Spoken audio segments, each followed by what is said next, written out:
A continuación explicaremos cómo calcular el límite de potencias, comentaremos un poco estas pequeñas pautas que se suelen dar a veces, lo que intentaremos entender el procedimiento explicándolo de forma detallada porque es una cosa a priori bastante fácil si se acaba entendiendo. Para ello al final tendremos estos ejercicios que los resolveremos. Entonces, cuando trabajamos con el límite de potencias podemos tener dos situaciones, que el infinito lo tengamos en la base de la potencia o que el infinito lo tengamos en el exponente de la potencia. Cuando podemos tener el infinito en la base de la potencia, el exponente puede ser mayor que 0, igual a 0 o más pequeño que 0. Si nosotros tenemos el infinito en la base y un exponente positivo, siempre el límite nos va a dar infinito. ¿Por qué? Porque si yo elevo infinito a 3, infinito por infinito por infinito, me dará infinito como solución. En cambio, si el infinito lo tenemos elevado a 0, como es este caso, pasa lo mismo que con un número normal. Siempre que tenemos un número normal elevado a 0, el resultado es 1. Por lo tanto, el límite de infinito elevado a 0 será 1. Y en cambio, cuando tenemos infinito elevado a un número negativo, el límite es 0. ¿Por qué sucede eso? Imaginaros que tenemos infinito elevado a menos 2.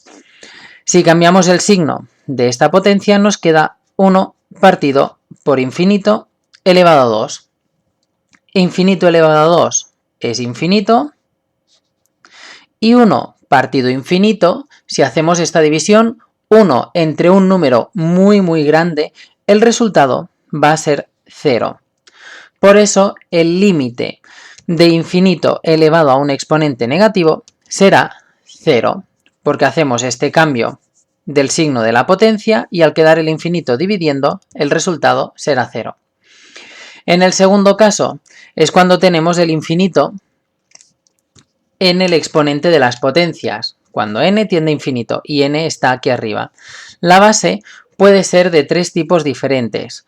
La base puede ser un número más grande que 1, de manera que si la k, por ejemplo, es 2 elevado a infinito, siempre que elevamos un número cualquiera a infinito, el resultado que nos va a dar es un número enorme, porque lo vamos elevando infinitas veces, de manera que cuando un número está elevado a infinito, el límite será infinito. La segunda situación, cuando tenemos un número entre 0 y 1 y lo elevamos a infinito, si lo probáis en la calculadora y eleváis un número que está entre 0 y 1, por ejemplo 0,5, y lo eleváis al cuadrado, siempre os va a dar un número más pequeño, porque lo vais multiplicando por un número más pequeño que 1. Por eso siempre va dando resultados más pequeños. Y da números más pequeños hasta que al final llega a 0. Por lo tanto, siempre que elevamos un número que está entre 0 y 1 a infinito, el límite es 0, porque al multiplicarlo, si multiplicamos 0,5 por 0,5 por 0,5 por 0,5, cada vez nos va a ir dando un número más pequeño y al final se va aproximando a 0. Y la última situación es cuando k puede ser un número negativo y lo elevamos a infinito. Si este menos 2 lo elevamos a infinito, pensad, si lo elevamos a 1, nos queda menos 2. Si lo elevamos a 2, nos queda 4. Si lo elevamos a 3, nos queda menos 8. Si lo elevamos a 4, nos queda más 16. Fijaros que no hay ningún orden lógico, no sabemos hacia dónde va, porque tenemos un número negativo, positivo, negativo, positivo. No sabremos cuál será el resultado final. Por lo tanto, decimos que cuando un número negativo está elevado a infinito, no existe su límite, porque nunca llega a estabilizarse a un número en concreto. Entonces, vamos a pasar a estos tres ejemplos que tenemos aquí. El primero, tenemos el límite cuando n tiende a infinito de n elevado a 4.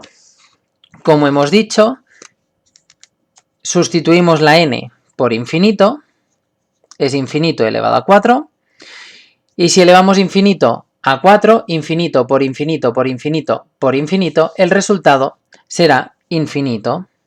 Por lo tanto, el límite cuando n está elevado a 4 es infinito. Segundo ejemplo, calculamos el límite de n elevado a menos 3. Sustituimos la n por infinito. Infinito elevado a menos 3. Como es exponente negativo, lo expresamos en forma de potencia positiva. 1 partido infinito elevado a 3. Infinito elevado a 3 es infinito por infinito por infinito, que es lo mismo que infinito. Por lo tanto, nos queda 1 partido infinito. Y recordad, si dividimos el 1 entre un número muy grande, el resultado es 0.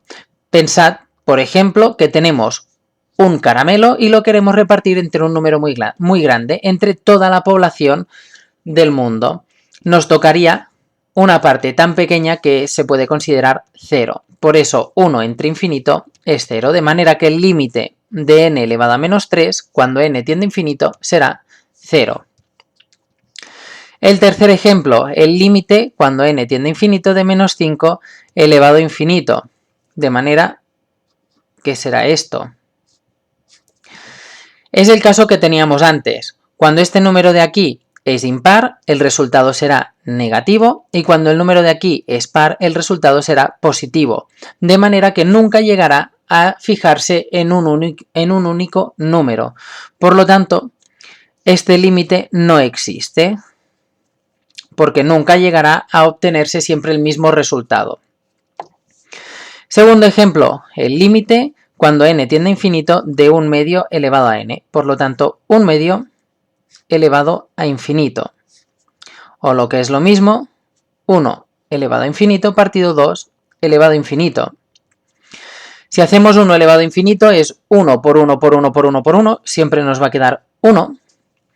Y 2 elevado a infinito, fijaros que nos ha salido aquí antes, es muy parecido. Cuando elevamos el 2 a infinitos números, el resultado siempre es infinito. De manera que si nos queda 1 partido infinito, el límite de esto es 0. Y por último, cuando tenemos 2 elevado a infinito,